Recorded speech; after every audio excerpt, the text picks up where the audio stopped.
So hey guys, welcome back to our own YouTube channel civil technical. और घर निर्माण कार्य से जुड़े एक और बहुत ही महत्वपूर्ण वीडियो में आपका बहुत बहुत स्वागत है। आज इस वीडियो में हम लोग बात करने वाले हैं कि घर के लिए यानी कि रेसिडेंशियल बिल्डिंग के लिए जो स्टेयरकेस, नॉर्मली जो स्टेयरकेस बनता है जिसमें रीइंफोर्समेंट बांधते टाइप हम लोग सीजर पैटर्न का यूज़ करते हैं। ठीक है, सीजर पैटर्न क्या होता है मैं आपको बताता हूँ।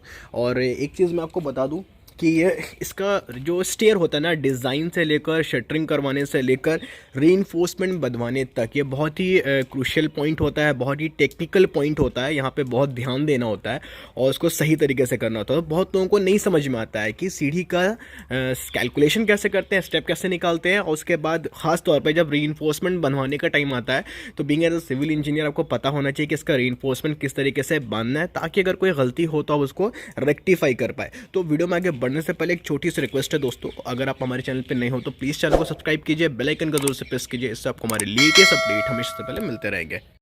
तो सबसे पहले हम लोग स्टार्ट करते हैं इसके फाउंडेशन से। ठीक है, ये जो रीइंफोर्समेंट आ रहा है ये हवा में नहीं रहता है। ठीक है, तो इसका फाउंडेशन किया जाता है। तो यहाँ पे आप देखो, ये आप नीचे से देख सकते हो कि यहाँ पे मतलब 6 इंचेस पे 150 mm पे स्पेसिंग में पहले से रीइंफोर्समेंट निकाला गया है और जो नीचे चला गया। ठीक है, तो नीचे जाने का मतलब है कि आपको 2 फीट नीचे जाना है। इसकी डेप्थ रहेगी 2 फीट, जस्ट उसी तरीके से जिस तरीके से आप घर के लिए फाउंडेशन कुड़वाते हो ना, वैसे इसको कुड़वाना है।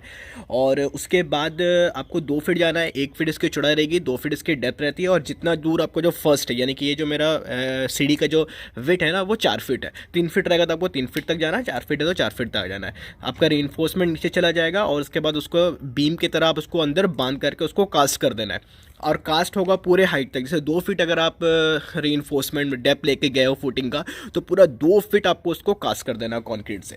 उसके बाद ये रीइंफोर्समेंट ऊपर निकलता है, जब शटरिंग लग जाता है तो फिर रीइंफोर्समेंट को इस तरीके से झुका दिया जाता है। फिर जब मेन बार जो आपका आने वाला है किस तरीके से आएगा मैं आपको बताऊंगा, उसको लैप करते हैं। इससे क्या होता है कि इसका जो लोड है, ये आधे पार्ट का लोड मैं और डिटेल में समझाऊंगा। ये आधे पार्ट का जो स्टेयर का पूरा लोड होगा ना, वो ये फाउंडेशन जो है ये उसको रेजिस्ट कर लेगा। ठीक है, ये उस लोड को अपने आप में कैरी करेगा। ठीक है, लोड को झेल सकता है। और आधा फिर आपका चला जाएगा चौताल पे, जो फर्दर आपके सपोर्ट के साथ उसको लोड बियर करने के लिए हमने वहाँ पे कॉलम दे रखा है। अभी और डिटेल में आपको समझाता हूँ।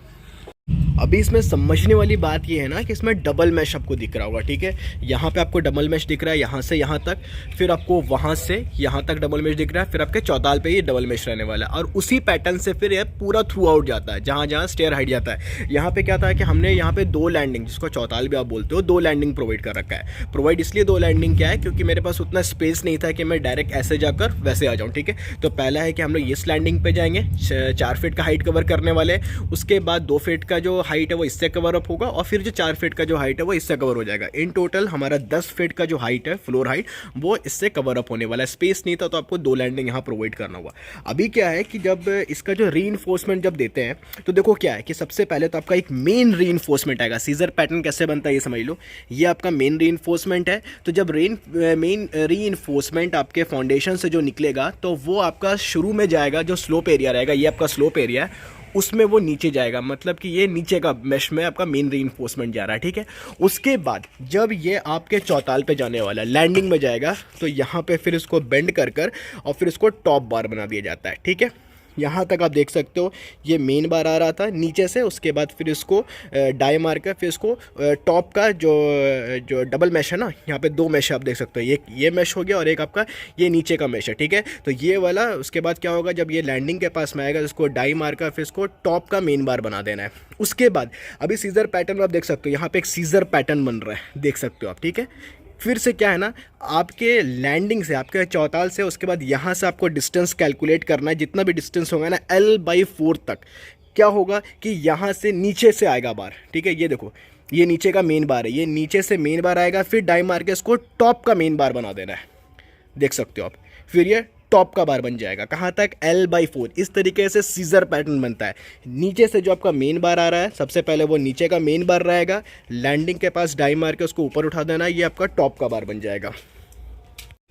और ठीक यहाँ पे जहाँ पे आपका लैंडिंग है, तो लैंडिंग के पास जो आपका बॉटम का मेन बार है, ये आपका बॉटम है, ठीक है। बॉटम का जो मेन बार है वो फिर जब आप उसको L/4 तक ये आपका टॉप का मेन बार बन जाता है, ठीक है। तो इस तरीके से आपको थ्रू आउट 6 इंचेस पे करना है। इसे ही कहते हैं हम लोग सीजर पैटर्न में स्टेयर को बनाना। उसके बाद आपको फिर डिस्ट्रीब्यूशन बार देना है, ठीक है। इसमें जो रीइंफोर्समेंट आपको यूज़ करना है, मेन रीइंफोर्समेंट रहेगा आपका 12 mm का, और जो डिस्ट्रीब्यूशन बार यूज़ कर रहे हो वो आप 10 mm का यूज़ कर सकते हो, या फिर अगर आपके पास है तो आप 12 का मेन भी और 12 का डिस्ट्रीब्यूशन भी यूज़ कर सकते हैं। अदरवाइज 12 का मेन बार रहेगा और 10 का आपका डिस्ट्रीब्यूशन बार रहने वाला है। स्पेसिंग की बात करूं तो एक स्टील से दूसरे स्टील की जो दूरी रहेगी वो 6 इंचेस 150 mm थ्रू आउट आपको मेंटेन करना है। इस तरीके से आपका 150 mm by 150 mm 6 inches by 6 inches का गल्ला आपका बनता चला जाएगा, और इसे ही कहते हैं सीजर पैटर्न में स्टेयरकेस के रीइंफोर्समेंट को बनाना। ये बहुत कॉमनली इंडिया में मैक्सिमम जगहों पर ये सीजर पैटर्न के स्टेयरकेस को ही बनाया जाता है। आप सामने भी देख सकते हो उसी तरीके से किया गया, ठीक है। बीच में आपको दिख रहा होगा कि आपका सिंगल मैश है, ऊपर से भी डबल मैश, यहाँ से भी डबल मैश। जैसे मैंने बोला L/4 में आपको लेना है। रेस्ट जो बचता है वो आपका सिंगल मैश रहता है, वहाँ पे डबल मैश करने की ज़रूरत नहीं है। लोड डिस्ट्रीब्यूशन पैटर्न के बोलो तो आधा आपका यहाँ चला गया लोड, और उसके बाद ये जो लोड है वो पूरा का पूरा चला जाता है आपके कॉलम में। ये 2 कॉलम हमने बना रखा है वहाँ पर सपोर्ट के लिए। और ठीक उसी तरीके से ये ऊपर है, ऊपर में हमने बीम रखा है। मैं आपको ऊपर का जाली में भी दिखा दूँगा, या नेक्स्ट वीडियो में आपको दिखा दूँगा कि वहाँ पर किस तरीके से टॉप में जो आपका लैंडिंग बनेगा छत के साथ वो कैसे करना है। और हमने ये छत के ऊपर चढ़ाया क्योंकि हमने बीम को एक्सटेंड किया था, छत तोड़ना पड़ रहा था। ये पहले प्रोग्राम नहीं था, बाद में बनाया, तो छत तोड़ने से बेटर था कि छत के ऊपर ही कर देना है, ठीक है। तो किस तरीके से वहाँ पे क्या बीम कैसे प्रोवाइड किया वो मैं आपको दिखा दूंगा। और यहाँ होप कि आपको यहाँ अभी तक ये समझ में आ गया होगा कि किस तरीके से सीजर पैटर्न में स्टेयरकेस को बनाया जाता है। और इस वीडियो से रिलेटेड अगर कोई भी डाउट है, कोई क्वेश्चन है, तो आप मुझे कमेंट करके बता सकते हो। अदरवाइज दोस्तों अगर वीडियो अच्छा लगा तो प्लीज़ वीडियो को लाइक कीजिए, चैनल को सब्सक्राइब कीजिए और अपने दोस्तों के साथ शेयर कीजिए। Thank you.